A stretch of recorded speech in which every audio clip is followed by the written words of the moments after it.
اللہ الرحمن الرحیم۔ باب ما جاء ان المستحاضۃ تتوضأ لکل صلاۃ۔ یہ باب اس بیان میں ہے کہ مستحاضہ ہر نماز کے وقت وضو کرے۔ وہ شخص جو معذور شرعی ہے، یعنی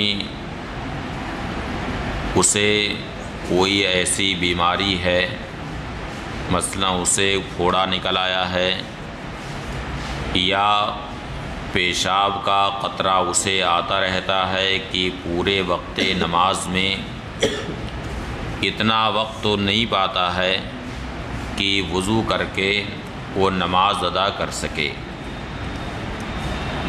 تو اس کے لیے حکم ہے کہ ہر نماز کے وقت وضو کرے اور اس وضو سے جتنے بھی فرائض اور نوافل ادا کرنا چاہے ادا کرے۔ یہ امام ابو حنیفہ رحمۃ اللہ تعالی علیہ کا مذہب ہے، جبکہ امام شافعی رحمۃ اللہ تعالی علیہ فرماتے ہیں کہ ہر فرض نماز کے لیے اسے تازہ وضو کرنا۔ انہوں نے اس حدیث شریف کے ظاہر سے استدلال کیا، مگر ہمارے ائمہ حنفیہ کہتے ہیں کہ یہ لام یہاں توقیت کے لیے، اور لکل صلاۃ کا مطلب ہے کہ وقتہ کل صلاۃ، کیونکہ عرب میں یہ قول مشہور تھا کہ لوگ یہ کہتے تھے کہ آتی کا لصلاۃ الظہر، تو اس کا معنی یہ لیا جاتا تھا کہ آتی کا وقت صلاۃ الظہر، اور اس بات کی تائید اس سے ہوتی ہے کہ بعض حدیثوں میں لکل صلاۃ کی جگہ پر لوقت کل صلاۃ، تو ظاہر ہے کہ جن حدیثوں میں لوقت کل صلاۃ آیا ہے ان حدیثوں سے اس بات کی وضاحت ہو جاتی ہے کہ لام یہاں اجلیہ نہیں ہے بلکہ لام یہاں وقتیہ۔ حدثنا قتیبہ حدثنا شریک عن ابی الیقظان عن عدی بن ثابت عن ابیہ عن جدہ عن النبی صلی اللہ علیہ وسلم انہ قال فی المستحاضۃ۔ عدی بن ثابت اپنے والد سے روایت کرتے ہیں، انہوں نے ان کے دادا سے یعنی اپنے بیٹے کے دادا سے روایت کی، انہوں نے نبی کریم صلی اللہ علیہ وسلم سے روایت کی کہ مستحاضہ کے تعلق سے ارشاد فرمایا، تدع الصلاۃ ایام اقرائها التی کانت تحیض فیہا۔ مستحاضہ نماز اپنے حیض کے دنوں میں چھوڑ دے جن میں اسے حیض آتا تھا، یعنی جب کہ اس کی عادت معروفہ پہلے تھی کہ مثلاً 5 دن یا 6 دن اسے حیض آتا تھا، اس کے بعد پھر وہ استحاضہ کی شکار ہو گئی اور مسلسل خون آ رہا ہے، تو عادت معروفہ جو اس کی تھی ان عادت کے ایام میں نماز چھوڑ دے، اور جب وہ ایام گزر جائیں اس کے بعد غسل کر کے پھر نماز ادا کرے۔ ثم تغتسل، پھر غسل کرے، وتتوضأ عند کل صلاۃ، اور ہر نماز کے وقت وضو کرے اور روزہ رکھے اور نماز ادا کرے۔ حدثنا علی بن حجر اخبرنا شریک نحوہ بمعنی، یعنی جس طرح سے اوپر والی سند میں حدیث شریف کا جو مضمون ہے اسی طرح سے علی بن حجر نے قاضی شریک سے اس کی روایت کی۔ قال ابو عیسیٰ، امام ترمذی کہتے ہیں، ھذا حدیث قد تفرد بہ شریک عن ابی الیقظان، یہ حدیث وہ ہے جس میں قاضی شریک ابو الیقظان سے روایت کرنے میں تنہا، اور قاضی شریک یوں تو پہلے ثقات میں سے ان کا شمار ہوتا تھا، لیکن جب سے انہوں نے منصب قضا کو سنبھالا، یعنی جب سے قاضی ہوئے، اس کے بعد سے اصحاب جرح و تعدیل نے ان پر کلام کیا۔ وَسَأَلْتُ مُحَمَّدًا عَنْ هَذَا الْحَدِيثِ، امام ترمذی کہتے ہیں کہ میں نے امام بخاری سے اس حدیث شریف کے بارے میں پوچھا، اور میں نے امام بخاری سے کہا کہ اس حدیث کی سند میں ہے عدی بن ثابت عن ابیہ عن جدی، عدی بن ثابت عن ابیہ عن جدی۔ تو عدی بن ثابت کے والد کا نام تو معلوم ہے نا ان کے والد کا نام کیا نام ہے عدی بن ثابت کے والد کا؟ دیکھیے یہ سوچ رہے ہیں کہ کیا نام ہے۔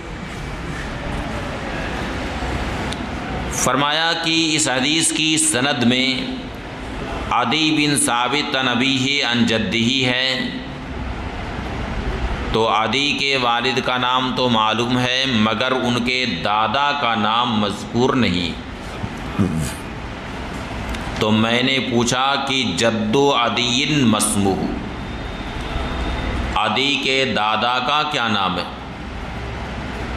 فلم یعرف محمد اسمہ، تو امام بخاری کو عدی کے دادا کا نام معلوم نہ ہو سکا۔ وذکرت لمحمد قول یحییٰ بن معین ان اسمہ دینار، پھر میں نے امام بخاری سے یہ ذکر کیا کہ یحییٰ ابن معین یہ کہتے ہیں کہ عدی کے دادا کا نام کیا تھا؟ دینار تھا۔ فلم یابا بہ، تو امام بخاری نے اس پر کوئی توجہ نہ دی، یعنی سنا اس کو لیکن اس پر کوئی توجہ امام بخاری نے نہیں دی۔ وقال احمد و اسحاق فی المستحاضۃ، اور امام احمد ابن حنبل اور اسحاق ابن راہویہ نے مستحاضہ کے تعلق سے کہا کہ ان اغتسلت لکل صلاۃ ہوا احوط لہا، اگر ہر نماز کے لیے غسل کرے تو یہ اس کے لیے احوط، یعنی اس میں زیادہ احتیاط، اور اگر ہر نماز کے لیے وضو کرے اجزاءہا، تو یہ اس کے لیے کافی۔ وَإِن جماعت بین الصلاتین بغسل اجزاءہا، اور اگر ایک غسل میں دو نمازوں کو وہ جمع کرے تو اس کے لیے کافی۔ مگر یہ کس مستحاضہ کے لیے ہے؟ کہ ایک لڑکی بالغ ہوئی تھی جس کے لیے عادت معروفہ تھی شروع میں، مگر اس کے بعد استحاضہ کی شکار ہو گئی اور مسلسل اسے خون آ رہا ہے اور اسے اپنی عادت یاد نہ رہی، بھول گئی ایک دم، اور اسے یہ تمیز نہیں ہے کہ فرق کر سکیں کہ اس میں حیض کا خون کیا ہے اور استحاضہ کا خون کون سا۔ تو ایسی عورت کو محیرہ کہا جاتا ہے۔ کیا کہا جاتا ہے؟ محیرہ، یعنی جسے تمیز نہ ہو سکے کہ اس میں حیض کیا ہے استحاضہ کیا ہے، تو اس کے لیے احوط تو یہی ہے کہ ہر نماز کے لیے غسل کرے، احوط ہی۔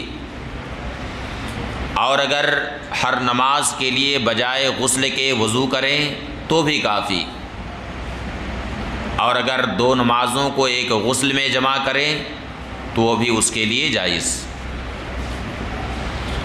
جیسا کہ اس کا بیان اگلے باب میں آ رہا ہے۔ باب فی المستحاضۃ انہا تجمع بین الصلاتین بغسل واحد، یہ باب مستحاضہ کے بیان میں ہے کہ دو نمازوں کو ایک غسل میں جمع کرے۔ حدثنا محمد بن بشار حدثنا ابو عامر العقدی حدثنا زہیر بن محمد عن عبداللہ بن محمد بن عقیل عن ابراہیم بن محمد بن طلحہ عن امہ عمران بن طلحہ عن امہ حمنہ ابنت جہش، ابراہیم بن محمد ابن طلحہ اپنے چچا عمران ابن طلحہ سے روایت کرتے ہیں، انہوں نے اپنی ماں حمنہ بنت جہش رضی اللہ تعالی عنہا سے روایت کی، قالت، حضرت حمنہ کہتی، کنت استحاض حیضۃ کثیرۃ شدیدہ، مجھے بہت زیادہ دم استحاضہ آتا تھا، یعنی صرف کندو استحاضوں پر اکتفا نہیں کیا بلکہ اس کے بعد حیضتن کہا، اور اس پر بھی اکتفا نہیں کیا بلکہ اس کی صفت بھی ذکر کی کثیرہ، اور اس پر بھی اکتفا نہیں کیا، اس کے ساتھ شدیدہ بھی کہا۔ اس سے اندازہ لگائیے کہ کتنا زیادہ انہیں خون آ رہا تھا۔ فرماتی ہیں فَأَتَيْتُ النَّبِيَّ صلی اللہ علیہ وسلم استفتی، تو میں نبی کریم صلی اللہ علیہ وسلم کی بارگاہ میں استفتاء کے لیے حاضر ہوں، وہ خبرہ، استفتاء کے لیے اور عرض حال کے لیے حاضر ہوئی۔ فَوَجَدْتُهُ فِي بَيْتِ أُخْتِي زینب بنت جہش، تو میں نے حضور اقدس صلی اللہ علیہ وسلم کو اپنی بہن یعنی ام المومنین زینب بنت جہش رضی اللہ تعالی عنہا کے گھر میں پایا۔ فقلت یا رسول اللہ، میں نے عرض کی یا رسول اللہ، انی استحاض حیضۃ کثیرۃ شدیدہ، مجھے بہت زیادہ دم استحاضہ آتا، فما تامرنی فیہا، یا رسول اللہ مجھے اس کے بارے میں کیا حکم دیتے ہیں؟ فقد منعتنی الصیام والصلاۃ، اس نے مجھے روزے اور نماز سے روک رکھا ہے، یعنی انہوں نے اپنے گمان کے اعتبار سے یہ عرض کیا کہ روزے اور نماز سے اس چیز نے مجھے روک رکھا۔ قال، ارشاد فرمایا، انا تو لکل کرسفا، میں تمہیں کرسف کے بارے میں بتاتا ہوں کہ کرسف تم استعمال کرو۔ کیا استعمال کرو؟ کرسف استعمال کرو۔ فَإِنَّهُ يُذْهِبُ الدَّمَ، اس لیے کہ کرسف خون کو ختم کر دے گا، یعنی خون کو جذب کر لے گا اور خون باہر نہیں آئے گا، تم کرسف استعمال کرو۔ قالت، حضرت حمنہ نے عرض کیا، ہوا اکثر من ذالک، وہ اس سے بھی زیادہ، یعنی کرسف سے بھی خون آنا بند نہ ہوگا۔ قال، ارشاد فرمایا، فتلجمی، یعنی تو لنگوٹ باندھ لے، کیا باندھ لے؟ یعنی کرسف استعمال کر اور کرسف کے اوپر تو لنگوٹ باندھ لے۔ قالت، عرض کیا ہوا اکثر من ذالک، وہ اس سے بھی زیادہ۔ قال، ارشاد فرمایا فاتخذی ثوبا، تو لنگوٹ کے نیچے بھی کپڑا ایک رکھ لے، یعنی کرسف استعمال کر اور پھر اس کے اوپر تو ایک کپڑا رکھ لے اور پھر کپڑے کے اوپر تو لنگوٹ باندھ لے تاکہ خون باہر نہ آئے۔ قالت ہوا اکثر من ذالک، عرض کیا کہ وہ اس سے بھی زیادہ، اس سے بھی خون بند نہیں ہوگا۔ پھر عرض کیا انما اسج سجا، میں تو خون بڑی تیزی کے ساتھ بہاتی ہوں۔ سج کہتے ہیں کہ تیزی کے ساتھ خون نکلنا۔ حدیث شریف میں آیا، صحابہ کرام نے نبی کریم صلی اللہ علیہ وسلم سے عرض کیا کہ ای الحج افضل، یا رسول اللہ کون سا حج افضل ہے؟ ارشاد فرمایا الحج والسج، الحج اے رفع الصوت بالتلبیہ، والسج اے اراقۃ الدم اے النحر، یعنی جس حج میں بآواز بلند تلبیہ کہا جائے اور جس حج میں قربانی کی جائے وہ حج افضل۔ اور قربانی کس حج میں واجب ہے؟ حج تمتع میں اور حج قران میں، باقی حج افراد میں قربانی واجب نہیں۔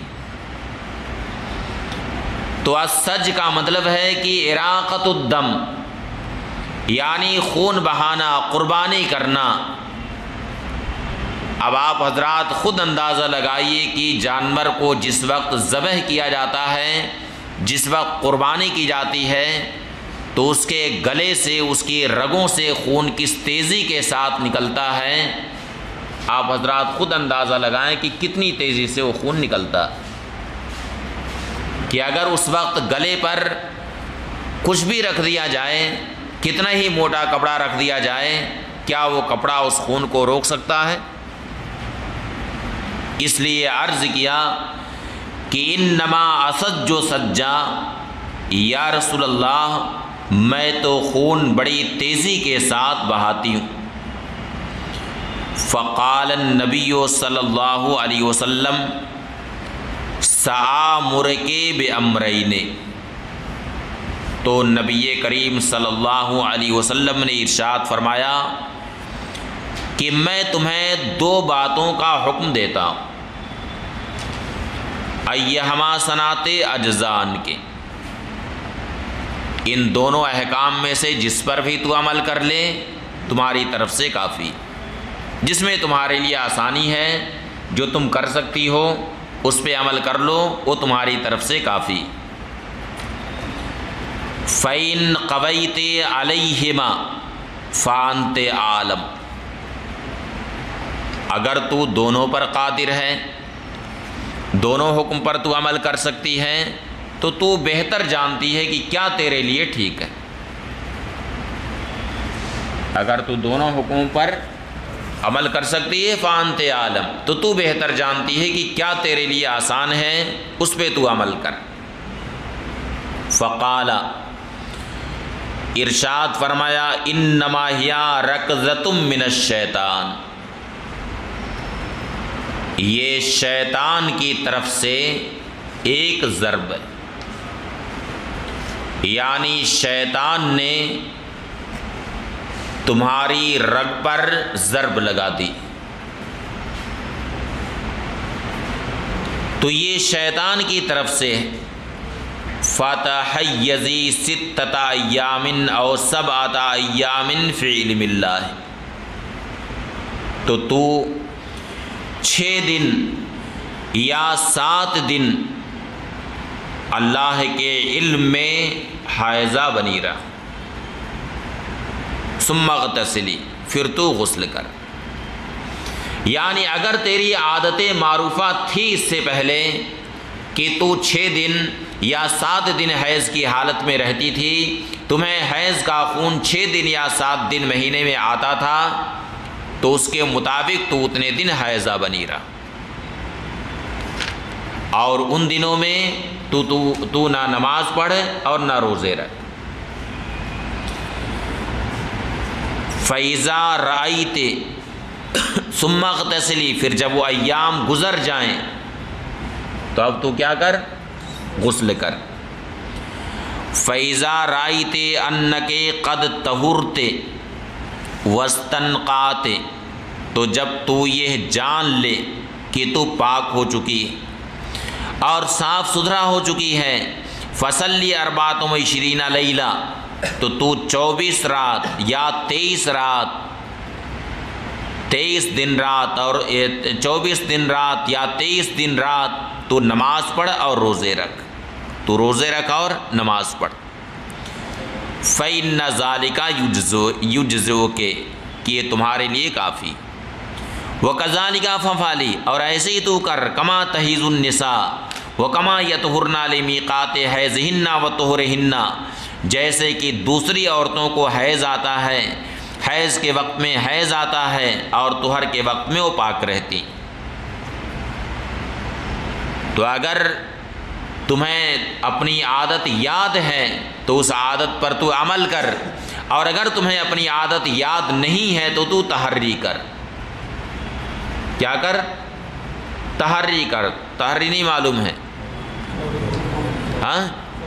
ہاں تحری کر، تمہارا دل جس پر جمے اتنے دن تک تو حائضہ بنی رہا، اور اگر دل نہیں جم رہا ہے تو اب ایسی صورت میں اس کے لیے 2 حکم ارشاد فرمایا کہ یا تو احتیاطاً ہر نماز کے لیے غسل کر، یا یہ ہے کہ 2 نمازوں کو تم ایک غسل میں جمع کرو۔ فَإِن قَوَيْتِ عَلَىٰ أَن تُؤَخِّرِ الظُّهْرَ وَتُعَجِّلِ الْعَصْرَ، اب اگر تو اس بات پر قدرت پاتی ہے کہ تو ظہر کو مؤخر کر اور عصر کو جلدی پڑھ لے، یعنی ظہر کی نماز اس کے اخیر وقت میں ادا کرو اور عصر کی نماز اس کے اول وقت میں، پھر تو غسل کر، حین تطہرین ثم تغتسلین حین تطہرین وتصلین الظہر والعصر جميعا، پھر تو اس وقت غسل کر کے پاک ہو جائے گی اور تو ظہر اور عصر کی نماز ایک ساتھ ادا کر۔ ثم تؤخر المغرب وتعجل العشاء، پھر تو مغرب کی نماز مؤخر کر اور عشاء کی نماز اول وقت میں ادا کر۔ ثم تغتسلین، پھر تو غسل کر، وتجمعین بین الصلاتین، اور 2 نمازوں کو تم جمع کرو، 2 نمازوں کو تم جمع کرو، یعنی ایک غسل میں تم 2 نمازوں کو جمع کرو، ظہر اور عصر کی نماز ایک ساتھ ادا کرو، اس طور سے کہ ظہر کی نماز اس کے اخیر وقت میں اور عصر کی نماز اس کے اول وقت میں ادا کرو، اور ظہر اور عصر کو ایک غسل میں جمع کرو، اور مغرب اور عشاء کی نماز کو ایک غسل میں جمع کرو، اس طور سے کہ مغرب کی نماز اس کے اخیر وقت میں اور عشاء کی نماز اس کے اول وقت میں ادا کرو۔ اس طرح سے تمہیں زیادہ مشقت نہیں ہوگی۔ فرمایا فَافْعَلِي وَصُومِي وَكَذَلِكَ فَافْعَلِي وَصُومِي، اسی طرح سے تو کر، فَافْعَلِي، تو اسی طرح سے تو کر، وَتَغْتَسِلِينَ مَعَ الصُّبْحِ، اور فجر کی نماز کے ساتھ تو غسل کر اور نماز ادا کر، كَذَلِكَ فَافْعَلِي وَصُومِي، اسی طرح سے تو کر اور روزے رکھ، ان قویت علی ذالک، اگر تو اس پر قادر۔ فقال رسول اللہ صلی اللہ علیہ وسلم هو عاجب الامرین الی، پھر نبی کریم صلی اللہ علیہ وسلم نے ارشاد فرمایا کہ ان دونوں حکموں میں یہ میرے نزدیک زیادہ پسندیدہ۔ تو اس میں دوسرے حکم کا بیان تو صراحت کے ساتھ ہے کہ 2 نمازوں کو ایک غسل میں وہ جمع کریں، لیکن جو پہلا حکم ہے اس کا بیان اس صراحت کے ساتھ نہیں ہے، لیکن دوسرے والے حکم سے یہ ظاہر ہے کہ پہلا حکم اس بات پر مبنی تھا کہ ہر نماز کے لیے الگ الگ غسل کریں، یعنی دن رات ملا کر کے کئی بار غسل کریں؟ 5 بار غسل کریں۔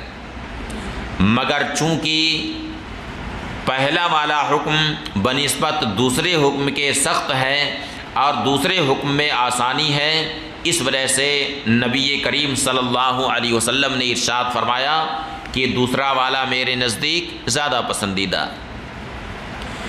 قال ابو عیسیٰ، امام ترمذی فرماتے ہیں ھذا حدیث حسن صحیح، یہ حدیث حسن صحیح۔